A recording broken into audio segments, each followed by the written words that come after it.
एक इंटरेस्टिंग बीमारी से मैं बात शुरू करूंगा, that is called HIV AIDS. और उसमें कंक्लूजन ये निकला कि एड्स एक्वायर्ड इम्यूनोडेफिशिएंसी सिंड्रोम, इसका अगर सिंपल अर्थ ये है कि आपकी इम्यूनिटी कमजोर है तो उसे बोलते हैं एड्स। यानी कि जब जब आपकी इम्यूनिटी कमजोर होती है तो आप एड्स के पेशेंट हैं। अगर मेरी इम्यूनिटी थोड़े दिन के लिए कमजोर हो जाएगी तो उस वक्त मैं एड्स का पेशेंट। तो हम में से सब के सब जिंदगी में बहुत बार एड्स के पेशेंट रह चुके हैं। किसी न किसी कारणवश हमारा इम्यूनिटी कम होता है तो हम एड्स के पेशेंट बन जाते हैं, फिर हम खाते पीते हैं, धूप में जाते हैं, तो दोबारा से इम्यूनिटी आ जाती है। तो that is called AIDS, right. अब इन्होंने ये जोड़ा है कि एड्स जो होता है वो एचआईवी से होता है, ह्यूमन इम्यूनोडेफिशिएंसी वायरस से होता है। तो ये जोड़ा है। अब क्योंकि ये एविडेंस बेस्ड साइंस बोला जाता है तो इसका मतलब इसका कोई सबूत होगा कि एचआईवी से एड्स होता है, इसका कोई सबूत होगा। लेकिन आपको जान के शॉकिंग लगेगा कि इसका कोई सबूत है ही नहीं। मेडिकल लिटरेचर में अभी तक कोई सबूत नहीं है जिससे साबित हो कि एचआईवी से एड्स होता है। There is no proof. तो आज से मेरा इंडियन मेडिकल एसोसिएशन के साथ जो एक टकराव रहा है वो कई सालों से रहा है। और मैंने इंडियन मेडिकल एसोसिएशन को पत्र लिखा और 8 अप्रैल 2018 मैंने एक सेमिनार आयोजन किया। वहां पे हमने एड्स पे चैलेंज किया कि एचआईवी से एड्स नहीं होता है, राइट। तो उनकी आईएमए उनका एक खास तरीका है कि जब भी आप उनको चैलेंज करेंगे विद सबूत तो वो आपको डायरेक्टली कन्फ्रंट नहीं करेंगे, मतलब फेस टू फेस नहीं आएंगे। तो वहां भी उन्होंने ऐसे ही किया, फेस टू फेस नहीं आए।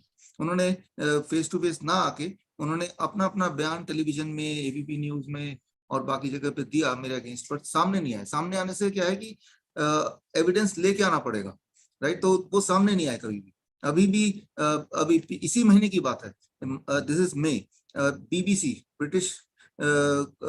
ब्रिटिश ब्रॉडकास्टिंग कॉर्पोरेशन, राइट, उन्होंने मेरा इंटरव्यू लिया अभी। और उन्होंने आईएमए वालों का भी मेरे टिप्पणी पे उनका कमेंट लिया। और उन्होंने तो सिर्फ ये बोलते कि भाई ये तो झूठ बोल रहे हैं। मैंने तो सिर्फ यही बोला कि एचआईवी से एड्स नहीं होता फॉर एग्जांपल, और अगर होता है तो कोई एचआईवी की पेशेंट को लाओ और मैं आपको ही बोल रहा हूँ उसका ब्लड सैंपल मेरे अंदर डाल दो तो मुझे भी एड्स हो जाना चाहिए, जबकि ये ट्रुथ नहीं है। तो ये सारी चीज आपको समझने के लिए you have to read the book. ये बुक मेरे वेबसाइट से मिल जाएगा, विश्वरूप.com से फ्री डाउनलोड है ई बुक सेक्शन में। तो यहाँ पे दो इंपॉर्टेंट बातें हैं जिसको आप ध्यान रखेंगे तो सारी चीज क्लियर होंगी। एक, modern medicine is not evidence based, it is not evidence based. कैसे? आप कोई भी बीमारी की बात की, हम एड्स की बात करते हैं तो बीबीसी कॉरेस्पोंडेंट ने बोला, मुझसे पूछा कि भाई एड्स में तो इतनी सारी जो पेशेंट्स हैं उनको दवाई चल रही तो ही वो जिंदा है। तो मेरा सवाल है, अगर उनको दवाई नहीं चलती तो क्या वो मर जाते? ऐसा कोई एविडेंस है तो ले आइए।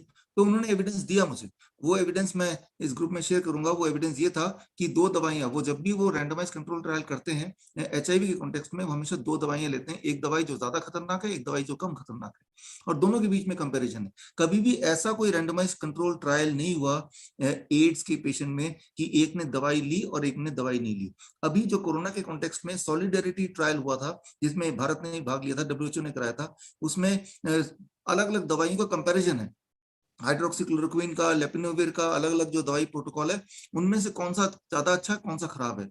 लेकिन कोई अगर दवाई नहीं लेगा वर्सेस दवाई लेगा, ऐसा कोई ट्रायल वो जानबूझ के नहीं करते। क्यों नहीं करते? क्योंकि ऐसा एक ट्रायल किया था उन्होंने 2004 में डायबिटीज में कि 300 ब्लड शुगर है 10,000 पेशेंट की, 5,000 पेशेंट को दवाई दिया नहीं और 5,000 पेशेंट को दवाई दे दिया मेटफॉर्मिन, और सोचा देखते हैं 6 साल बाद क्या होता है। 6 साल तो छोड़िए, 3.5 साल के अंदर ही जिन लोगों ने दवाई लिया था जाहिर है उनकी ब्लड शुगर कम होने लगी, लेकिन उनमें जो मोर्टेलिटी था इट वेंट इंक्रीज्ड बाय 22%, 22% उनकी मोर्टेलिटी बढ़ गई। तो वो जो ट्रायल था जो 6 साल तक होना था, 6-6.5 साल तक, वो 3.5 साल में उनको रोकना पड़ा। क्यों? क्योंकि दवाई लेने से ज्यादा मौतें हो रही हैं।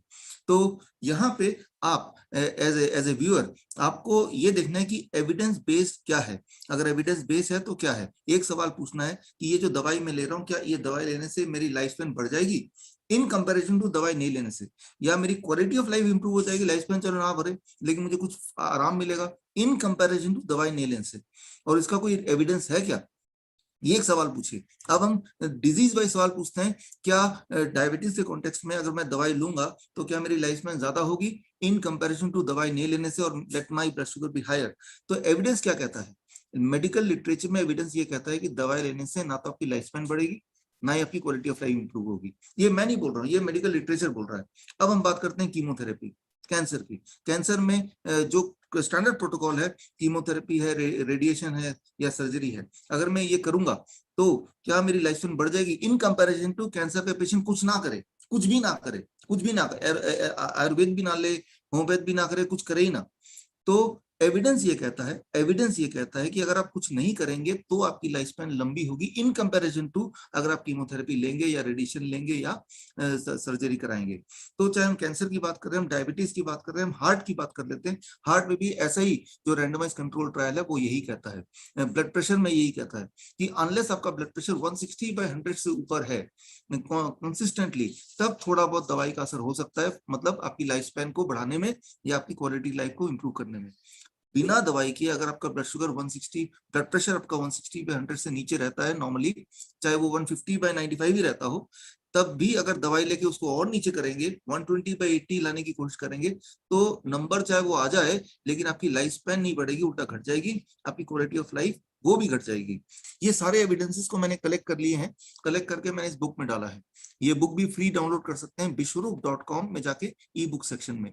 तो आप जब भी as a viewer, as a patient, जब भी आप बीमार पड़े, तब जब भी कोई कहाँ जाना है वो आप डिसाइड करेंगे, होम्योपैथी में जाना है, आयुर्वेद में जाना है, कहीं जाना है या नहीं जाना है। लेकिन अगर जाते हैं तो डॉक्टर जो भी दवाई देगा, आपको सिर्फ इतना पूछना है अपने आप से या डॉक्टर से कि ये दवाई लेने से आपका मकसद क्या है, उस दवाई लेने का। क्या आपका मकसद सिर्फ ये है कि कोई एक नंबर अचीव करना, राइट, कि आपका ब्लड शुगर का नंबर क्या है, ब्लड प्रेशर का नंबर क्या है, या रिपोर्ट क्या कहती है, या आपका मकसद है हमारी लाइफ स्पैन को बढ़ाना एंड क्वालिटी ऑफ लाइफ को बढ़ाना।